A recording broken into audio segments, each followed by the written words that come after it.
कुछ कहानियां ऐसी होती हैं जो हर मोड़ पर चौंकाती हैं, हर किरदार के असली चेहरे को धीरे धीरे सामने लाती हैं।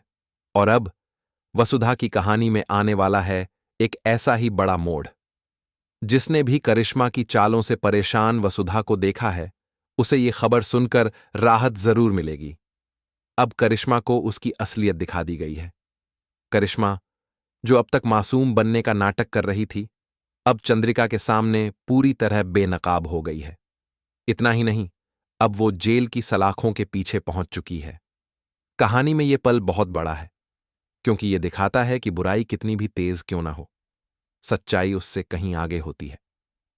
वसुधा ने कई बार कोशिश की कि दिव्या के पापा सूरज सिंह राठौर को सच्चाई समझा सके। उसने बताया कि चंद्रिका ने कभी किसी का बुरा नहीं चाहा, वो हमेशा सच्चाई और रिश्तों के लिए लड़ी है। लेकिन जब वसुधा की बातें बेअसर रहीं, तो वो मायूस होकर घर लौटने लगी।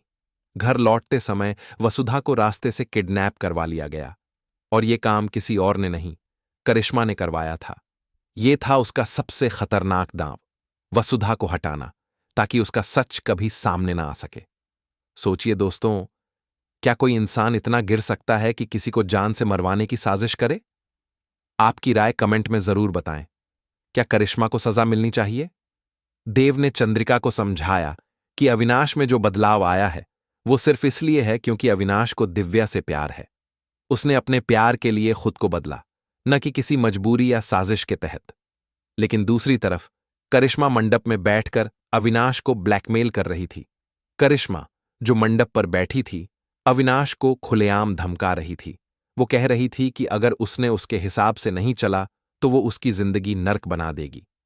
अब ये बातें चंद्रिका भी देख और सुन रही थी, लेकिन तब तक वो पूरी सच्चाई को समझ नहीं पा रही थी।